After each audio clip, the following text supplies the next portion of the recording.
What's up, Cyberhawks? It's your man, Eric. And in today's video, we're going to be going over, a quick little update over the last week on failing the CompTia ITF Plus. We're going to go ahead and put a cool background for you guys, a little hacking. Oh, not this one. Let's play this one. But yeah, guys, currently studying my ass off right now. And yeah. I'm gonna just, I guess, go over some of the things that you should be aware of when you're taking the tests at home. This is my first actual certification that I've taken at the house before, and I'm not gonna lie, I was nervous this first time. I have taken certs before in an actual building, and yeah, it's definitely different. First off, if you're taking it at the house, you can't talk, you can't really move, you gotta pretty much stay still. You really can't mouth anything out either.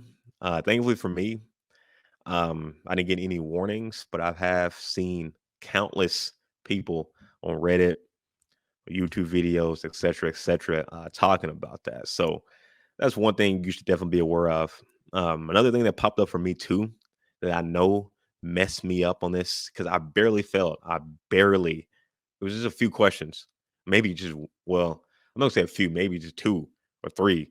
I said that's less than a few. That's man, I was so freaking close. But another thing that messed me up at the end of the CompTia ITF Plus is apparently the girl who I guess my proctor or whatever who was looking at me, she wasn't able to I guess see me, and this happened twice.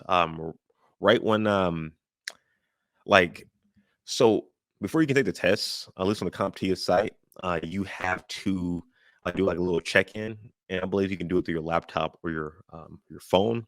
I didn't mind doing my phone.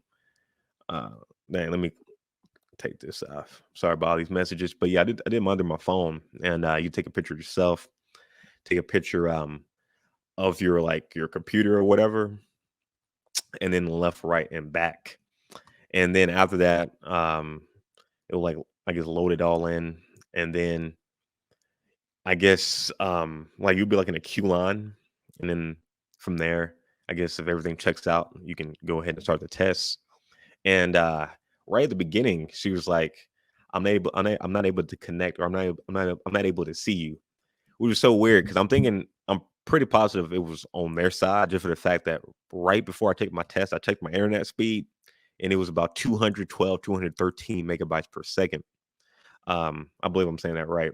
So yeah, I was over 200, and I'm like, I shouldn't have an issue with with you not being able to see me. I can see myself clearly through the screen, but I ended up having to exit out and then re-enter, and thankfully I was able to get in without having to go through too much issue before the test. And then I was taking the test, and maybe about like the last 10 minutes, the same thing happened. She popped up, and she was talking to me that she wasn't able to see me. So yeah, that took a minute to try to get that fixed, and I wasn't able to exit out. But thankfully, she was able to see me again, and I was able to finish the test barely in time. So yeah, that's something um, I'm aware of now. I may try it a different time. I'll try to do it early in the morning before anybody was up. So I might try it at nighttime to see if that will fix it. We will see. We will see. But I think that definitely kind of threw me off of my game on this first test.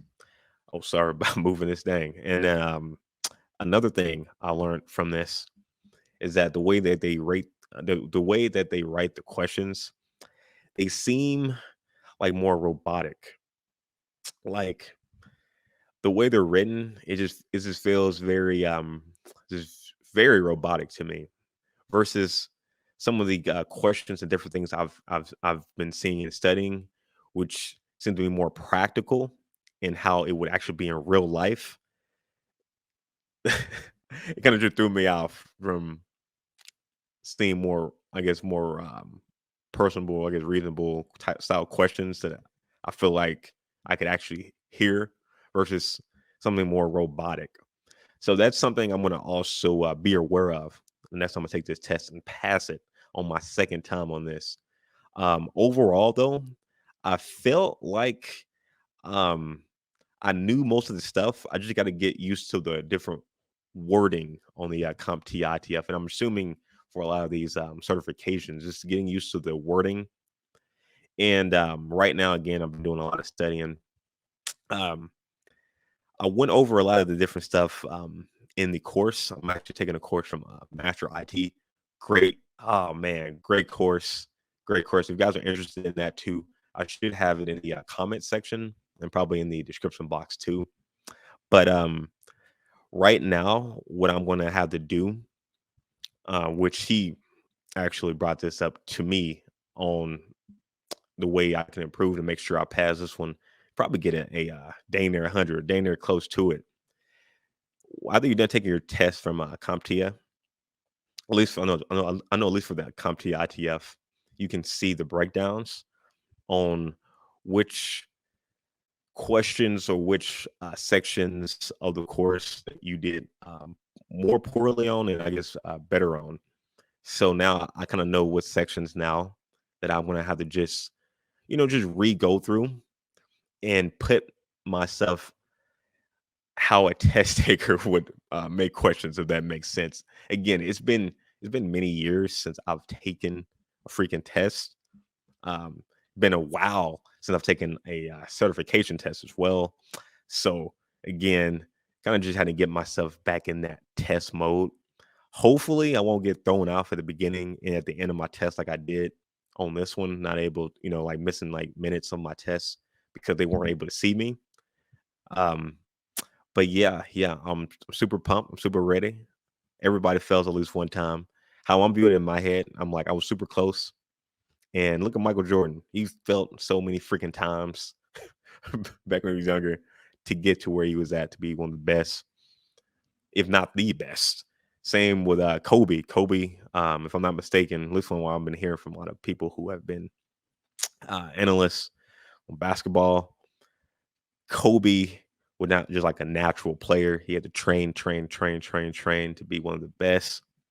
And even though I do feel like I do have like a good knowledge of IT, and a lot of the stuff so far I've been seeing in cybersecurity, just for the fact that I've been kind of doing this by myself. Just growing up, being by the computer all the time, testing out different things of that nature. I can still learn and I can still grow. So yeah, I'm just gonna be straight up honest with you guys. If I do end up failing anything, or if I do end up passing, um, I was super close. I'm gonna end up acing this on this next one. Kind of just more aware of how they're writing the questions and just kind of getting used to seeing more robotic or more mechanical style of question. I really felt like a freaking robot wrote some of these questions on here. So maybe just the questions I got maybe felt a little more like that. But now since I've seen it and I understand that, I won't get thrown off on that. And hopefully, again, I don't get thrown off when she's not able to see me, or my whoever my proctor isn't able to see me. And kind of taking a while to actually get back into the actual tests, which kind of which sucks. But hey, I guess it happens at the house. Super determined on this next one. If you guys are interested too in cybersecurity, you guys should definitely check out Master IT.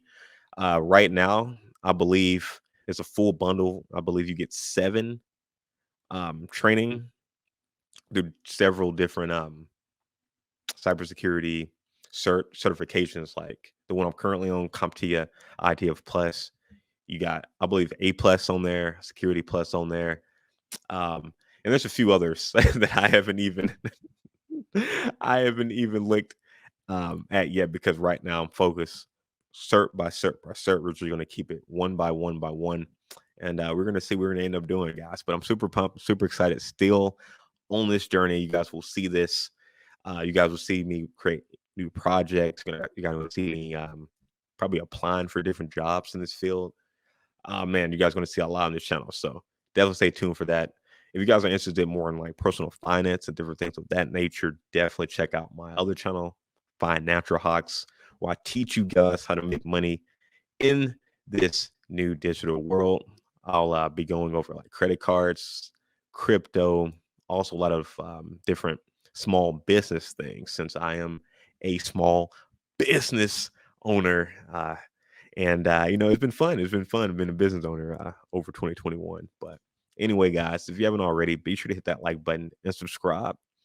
And yeah, guys, if you are in the cybersecurity world, you have any like good studying tips or different things that I can think about or they can help me out in this journey, definitely those in the comments. I will I'll be so grateful. But anyway, guys, we're gonna end this video here. And if you are interested in joining this journey with me, I do have a link in the description box and comments on this on these courses. So you guys can also join me. You can be any age, you don't have to be like in your 20s like me. You can be in your 30s, you can be your 40s, you can be your 50s, you can be your 60s, you can be your 70s, man.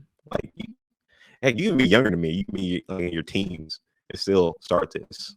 Like, if I go back in time with my current knowledge, I probably would have been getting into cybersecurity. If I had kids right now, I would have them also go and do these courses just so that they're already aware of all this and shit. By the time they're like freaking 17, 18, they're gonna be freaking rich. You're gonna be able to do all of this craziness in the digital world with ease by the time they're freaking 18.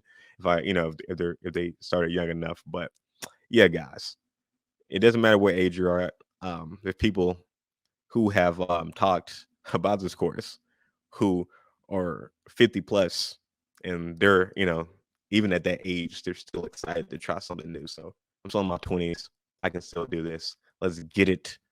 Super excited, still super pumped. See you guys in the next video. Peace.